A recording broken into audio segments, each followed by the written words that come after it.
إن الحمد لله نحمده ونستعينه ونستغفره ونؤمن به ونتوكل عليه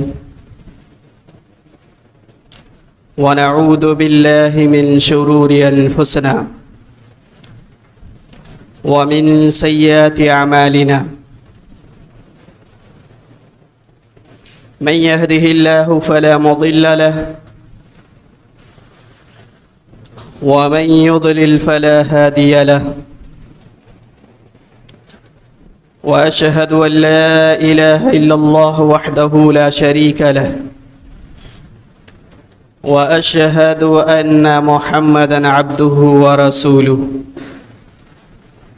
أما بعد فإن خير الحديث كتاب الله وخير الهدي هدي محمد صلى الله عليه وسلم وشر الأمور محدثاتها وكل محدثة بدعة وكل بدعة ضلالة وكل ضلالة في النار فأعوذ بالله من السميع العليم من الشيطان الرجيم بسم الله الرحمن الرحيم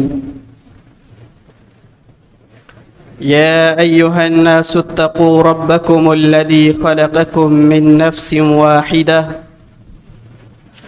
وخلق منها زوجها وبث منهما رجالا كثيرا ونساء واتقوا الله الذي تساءلون به والأرحام إن الله كان عليكم رقيبا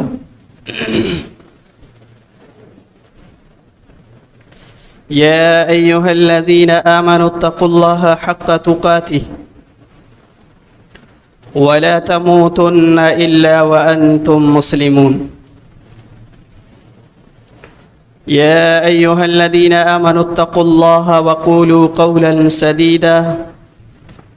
يصلح لكم أعمالكم ويغفر لكم ذنوبكم ومن يطع الله ورسوله فقد فاز فوزا عظيما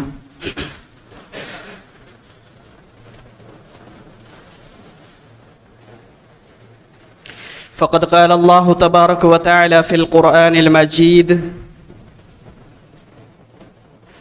أحسب الناس أن يتركوا أن يقولوا آمنا وهم لا يفتنون ولقد فتنا الذين من قبلهم فليعلمن الله الذين صدقوا وليعلمن الكاذبين وقال تعالى أيضا أم حسبتم أن تتركوا أم حسبتم أن تدخلوا الجنة ولما يعلم الله الذين آمنوا منكم وقال النبي صلى الله عليه وسلم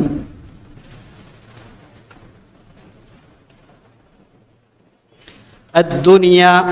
سجن للمؤمن وجنة للكافر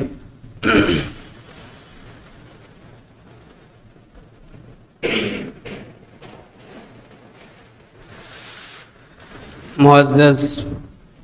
محترم سامعین، حاضرین جمعہ، بزرگوں اور عزیز ساتھیوں، پردہ نشین ماں اور بہنیں،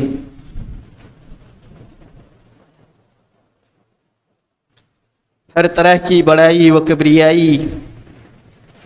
تعریف اور توصیف اللہ وحدہ لا شریک، خالق کائنات، مالک ارض و سما، رب العالمین کے لیے لائق اور سزاوار ہے۔ جس نے تمام بنین و انسان کو پیدا کیا اور صراط مستقیم پر گامزن کرنے کے لیے اللہ رب العالمین نے انبیاء علیہم الصلاۃ والتسلیم کو اس دار فانی کے اندر مبعوث فرمایا. انہی میں سے ہمارے آخری نبی سید البشر ساقی حوض کوثر سید المرشدین جناب محمد الرسول اللہ صلی اللہ علیہ وسلم ہیں، جن پر درود و سلام نازل ہوں. اللہم صلی وبارک علیہ.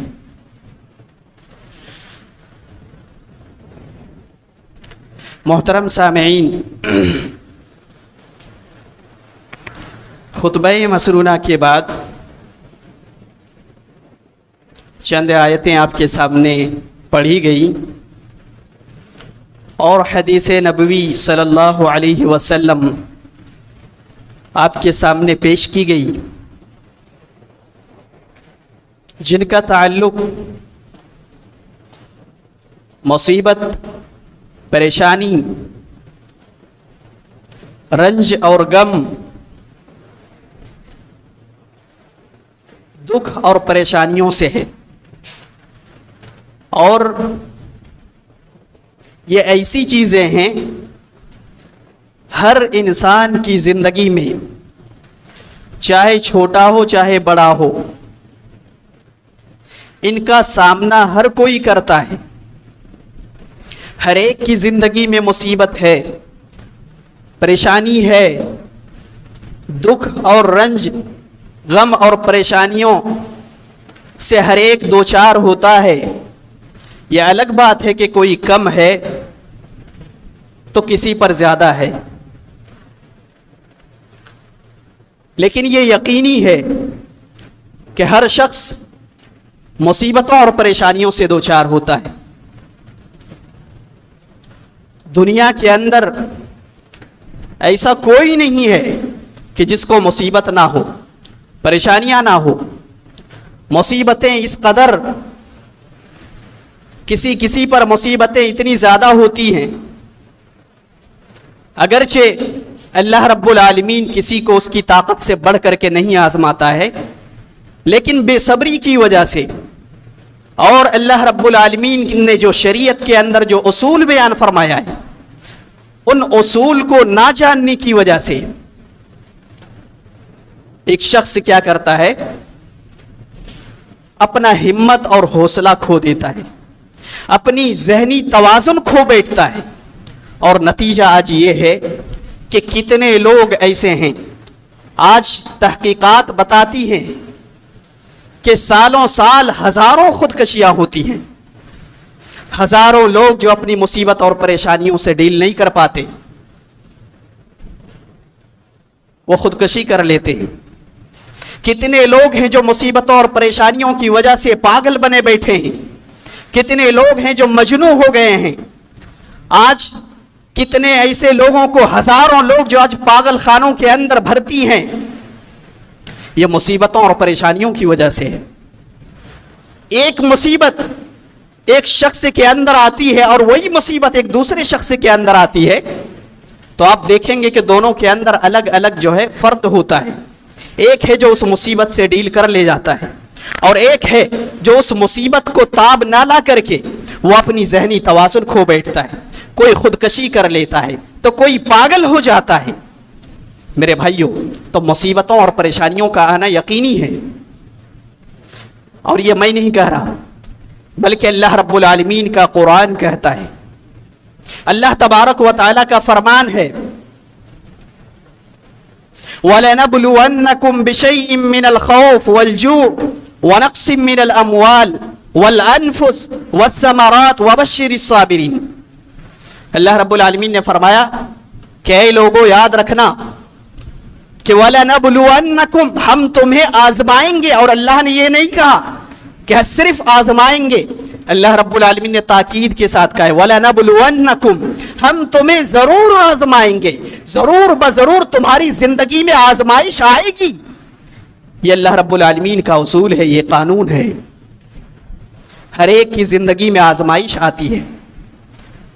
تو زندگی، جب تک زندگی ہے پریشانیاں ہیں، جب تک زندگی ہے مسائل کا سامنا کرنا پڑے گا، جب تک زندگی ہے مصیبتیں اور پریشانیاں رہیں گی۔ اور اگر آپ اس سے چھٹکارا چاہتے ہیں تو یہ زندگی ہی ختم کرنی پڑے گی۔ میرے بھائیوں، تو مصیبت اور پریشانیوں کا آنا یقینی ہے، اور یہ اللہ رب العالمین نے خود قرآن حکیم کے اندر کہہ دیا ہے۔ لیکن مسئلہ یہ ہے کہ مصیبتوں کے وقت ہمارا کردار کیا ہونا چاہیے، ایک مومن کا کیا کردار ہونا چاہیے، مصیبتوں اور پریشانیوں میں شریعت ہمیں کیا سکھاتی ہے اور ہمیں کیا طریقہ اپنانا چاہیے۔ قبل اس کے کہ ہمارا کردار کیا ہونا چاہیے، اس سے پہلے ہمیں یہ جان لینا ضروری ہے کہ آخر یہ مصیبتیں ہم پر آتی کیوں ہیں، آزمائشیں آخر ہمارے اوپر کیوں آتی ہے، اللہ تبارک و تعالی ہمیں آزماتا کیوں ہے، اس کے کیا مقاصد ہیں۔ میرے بھائیو، جب قرآن اور سنت کا مطالعہ کریں گے تو آپ کو پتہ چلے گا کہ اس کے مختلف اسباب اللہ رب العالمین نے قرآن حکیم کے اندر، اللہ کے نبی صلی اللہ علیہ وسلم نے اپنے احادیث کے اندر بیان فرمائی ہیں۔ کئی ایک اسباب ہیں، ان میں ایک بنیادی سبب اور سب سے اہم سبب جو ہے اللہ رب العالمین نے قرآن حکیم کے اندر بیان فرمایا ہے کہ آزمائش لوگوں پر آتی ہے، مصیبتیں اور پریشانیاں لوگوں پر آتی ہے۔ واضح رہے کہ آزمائش جو ہے یہ دو طریقے کا ہوتا ہے، ضروری نہیں کہ صرف مصیبتوں اور پریشانیوں کے ذریعے سے آزمایا جائے، مصیبتوں اور پریشانیوں سے آزمایا جائے یہ ضروری نہیں ہے، بلکہ آزمائش دونوں ہی طریقے سے آزمایا جاتا ہے۔